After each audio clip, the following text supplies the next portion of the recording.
उम्मीद तो यही थी कि ये शायद रिज़ल्ट जो है वो 3-0 होंगे, पर वो भारत ये सीरीज़ जीतेगा क्योंकि जिस तरीके की भारत की टीम है। But they out played us, they played better cricket than us, यही कह सकता हूँ। और जो कंडीशंस थी वो जो बनाई, simply we have to accept it and move forward from here. Rohit ji ने कहा है कि कैप्टन होने के नाते मैं सबकी जिम्मेदारी लूँगा।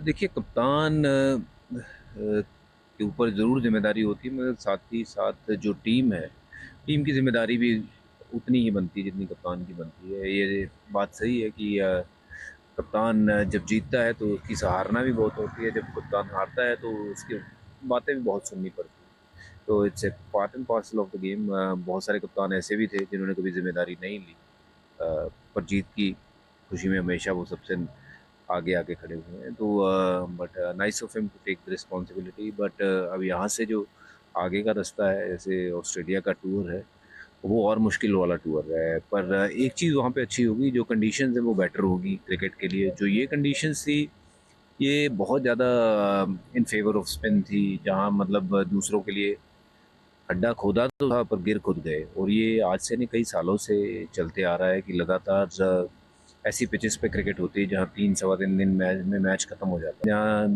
2.25 दिन में भी मैच खत्म हुआ, 2.5 दिन में भी मैच खत्म हुआ, जो कि एक सही आईना नहीं दिखाता है टेस्ट क्रिकेट का।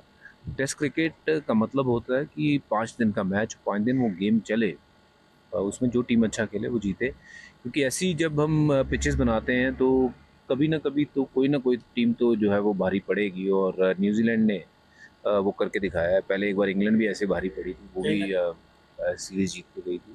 तो कंडीशंस जो है उसके साथ बहुत ज़्यादा छेड़खानी जो है वो नहीं होनी चाहिए, जो पिछले कई सालों से होती आ रही है। स्पिन के फेवर में इतनी ज़्यादा पिचेस बनाई जा रही है जिसमें ऐसे रिजल्ट जो हैं वो आने फिर कभी ना कभी तो जो है वो आ ही जाएंगे।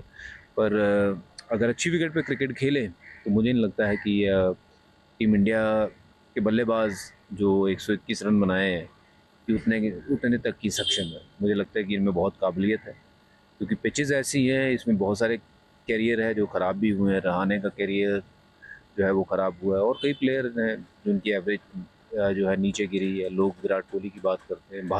भारत के जब भारत में मैचेस होते हैं तब इनका रिकॉर्ड कुछ और है। बाहर जो रिकॉर्ड है वो बहुत ज़्यादा अच्छा है। पहले विपरीत हुआ करता था, भारत की पिचेस पे जो खेलते थे उनका रिकॉर्ड बहुत बढ़िया होता था, रन ज़्यादा बनाते थे, और बाहर थोड़ी सी एवरेज में गिरावट आती थी। बट अब अगर देखें तो क्योंकि बाहर की पिचेस जो हैं वो थोड़ी सी बेटर होती हैं, वहाँ पे हमारे इंडियन बैट्समैन फ्लरिश करते हैं, वहाँ उनकी एवरेजेस जो है वो काफ़ी अच्छी होती हैं। यहाँ पे हमारे हर एक बल्लेबाज की जो एवरेज जो है वो गिरी है। तो कॉन्फिडेंस आपके बल्लेबाजों का जब तक नहीं रहेगा तो फिर टीम कैसे आगे बढ़ेगी। बिल्कुल कहीं न कहीं रन बनाने में जल्दबाज़ी की है क्योंकि फोर्थ डे था, ये एक और दिन पड़ा था। नहीं, कंडीशंस वैसी थी ना, क्योंकि आप डिफेंस कर नहीं सकते। अगर बॉल रोक रहे हो, श्योर शॉट नहीं हो कि बॉल कहाँ जा रहा है। तो अगर स्पिनर को ही नहीं पता उसका बॉल कहाँ जा रहा है, तो बल्लेबाज को कैसे पता होगा कि बॉल किस तरफ जाएगा। तो आई थिंक कंडीशंस जो हैं बहुत ज़्यादा छेड़खानी नहीं होनी चाहिए। और अच्छी क्रिकेट अगर खेलनी है तो अच्छी विकेट पे खेलनी होगी। अच्छी विकेट पे आप अच्छी क्रिकेट खेल के मुझे लगता है कि आराम से न्यूजीलैंड जैसी टीम को आप 2-0 से 2-1 से हरा सकते थे। पर ऐसी कंडीशन में जहाँ न्यूजीलैंड, मुझे लगता है ये खुद सोच के आया होगा कि उनको कोई चांस नहीं है। बट जब वो टॉस जीत जाते हैं तो वही टीम हमारे पे भारी पड़ गई। तो टॉस बहुत बड़ा फैक्टर बन जाता है ऐसी पिचेस पे।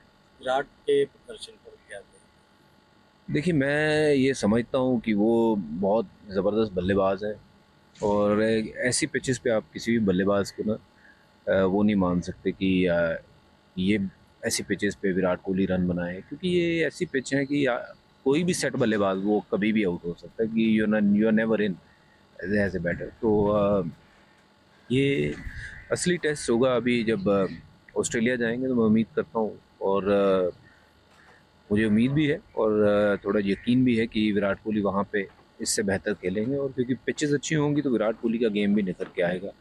रन नहीं बने तो मैं तो जो पिचेस को काफ़ी हद तक उस चीज़ का दोषी ठहराऊँगा। हाँ, एक आध बार रन आउट भी हुए, थोड़ी वो बॉलिंग में वहाँ पे वो गलती हुई। बट ओवरऑल जो कंडीशंस को मैं तो ये जो है वो कहूँगा बहुत ज़्यादा इन फेवर ऑफ स्पिन जो बनते आ रही है, उसी के कारण हमें ये जो नुकसान हुआ। अब देखिए ये पिचेस के ऊपर इजाज़ पटेल ने विकेटें ली, मिच सेंटनर ने विकेटें ली, और क्योंकि आप ये देखिए ऐसी पिच पे इतनी मदद है कि आपको सिर्फ़ और सिर्फ टिकाने, अच्छे टिकाने पे बॉल डालना है, और आपकी काबिलियत सिर्फ़ वही है कि आपने अगर 10 में से साढ़े 9 बॉल 10 बॉल वहाँ गिरा दिए, तो निश्चित रूप पे बॉल इतना कुछ हरकत कर रहा है कि कोई भी बल्लेबाज आउट हो जाएगा, चाहे वो विराट कोहली हो, दिग्गज बल्लेबाज, चाहे जो रूट की बात करें, किसी को भी ले आइए। ऐसी विकेटों पे कोई भी बल्लेबाज जो है वो सेट नहीं हो सकता है। तो थोड़ी-सी जहाँ कंडीशन बेटर होती है, वहाँ पे वे गेंदबाज़ों को मेहनत करनी पड़ती है। यहाँ पे कुछ अरसे से विकेटें ऐसी बन रही हैं जहाँ पे गेंदबाज़ों को बहुत ज़्यादा मेहनत नहीं करनी पड़ती है, और मुझे लगता है कि फ़ास्ट बॉलर्स अगर आप देखें, इन सारे टेस्ट मैचों में, तीनों टेस्ट मैचों में उन्होंने तो बॉलिंग ही नहीं करी। तो जहाँ स्पिन से टेस्ट मैच शुरू होता है, स्पिन से ख़त्म हो जाता है, ढाई दिन में मैच ख़त्म हो जाता है। आप समझ सकते हो कि वो किस किस तरीके की पिच पे हम मैच खेले हैं। तो दोषी हमने अपने आप को ही ठहराना चाहिए कि कंडीशंस हमने ऐसी प्रिपेयर की है। किसी ने सामने विजिटिंग टूर जो कर रही है टीम, उन्होंने तो ऐसी पिचेस नहीं मांगी हैं, क्योंकि जो उनको पिचेस मिलती हैं वो उन पे खेलते हैं, और वो कंडीशन का उन्होंने हमारे से बेहतर फ़ायदा उठाया।